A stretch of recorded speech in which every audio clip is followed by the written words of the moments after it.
We're getting closer to that period of strong storms and then rain following it. So let's take a look and see what we've got here. Right now, some clouds moving through. Of course, we've seen those clouds throughout the day today. Looks like we do have a clearer spot coming in. Of course, the sun will be going down too very soon. But really, where you happen to get breaks in the clouds, at least more breaks than some places, you were a little bit warmer. 75 Cleburne, 77 Corsicana this evening, 71 in Waxahachie, 73 in Hillsborough. So highs are right around here, and your normal high is 68 degrees. So well above that in some spots, closer to that in some. But again, really kind of dependent on if the clearings in the clouds happen to hit the weather stations just right, as far as where you had warmer or cooler temperatures. Now, overnight, I think all of us will be in the upper 50s with that normal low of 47 degrees. So let's take a look first at the pollen forecast. Unfortunately, this stays unchanged, I think, for a couple of days. It's windy out there, that's stirring things up, and then as we get into the latter part of the week, we have a cold front coming in, have some rain coming in. That might help to kind of temper things a little bit. But yeah, we're used to this this time of year. Now, let's look at where we are right now. Of course, this system up in the Midwest. And we do have this little cold front to our north. This won't do much for us. We'll have high pressure building in tomorrow.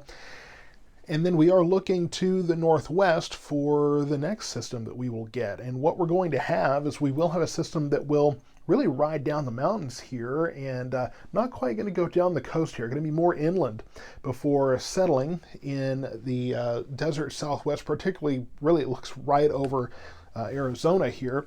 So here's Thursday's setup. Again, we talked about this yesterday and it's pretty much looking about the same. Rich Gulf moisture coming in, cold front and dry line, and that will help to motivate the storms to develop to our west and move in. Now, it's looking like the dry line could be a little bit closer to us, which would move up the clock.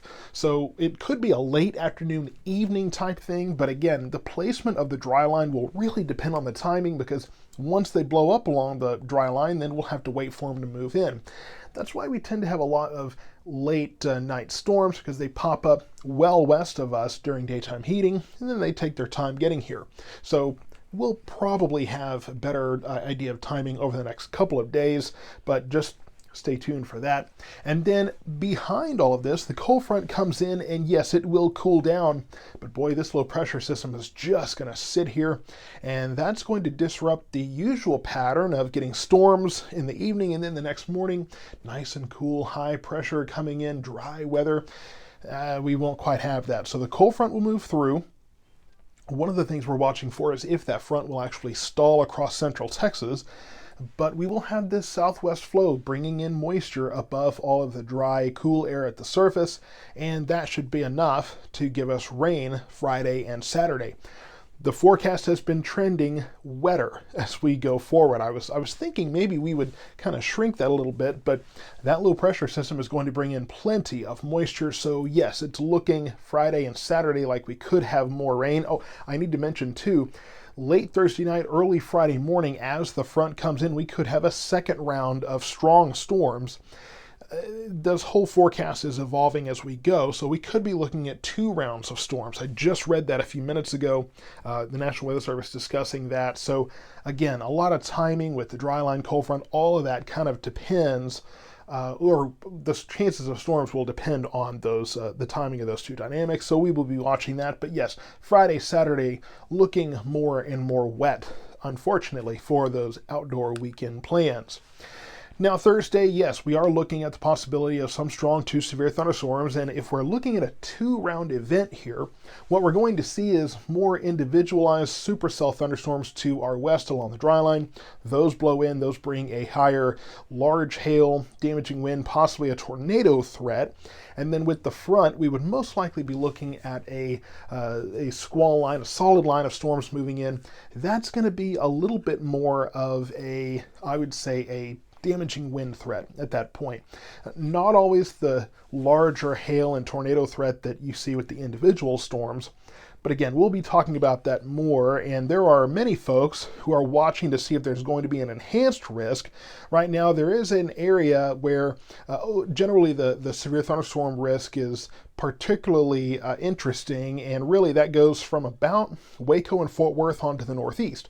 So we will watch that to see. Traditionally, the last couple of days, or I shouldn't say traditionally, it's not that old, right? Generally, over the last couple of days, the focus was on the Arklatex, but now they're starting to look a little further southwest. So will we be in an enhanced risk tomorrow? It's possible. We'll continue to keep you updated, but for now, just know that we are looking at a risk generally of severe weather. Again, could be 2 rounds, but I'm going to be looking into that more overnight, watching models, collecting data, that kind of thing. And of course, we'll have another forecast update for you tomorrow morning. So here's where we have the forecast right now. Of course, temperatures for some of us did get into the mid 70s. Some of us stay a little bit cooler. Overnight tonight, upper 50s.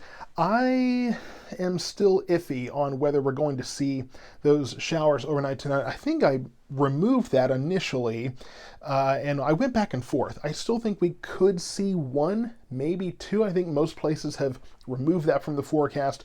Overall, though, if you get one, don't be surprised. If you don't, hey, not likely anyway.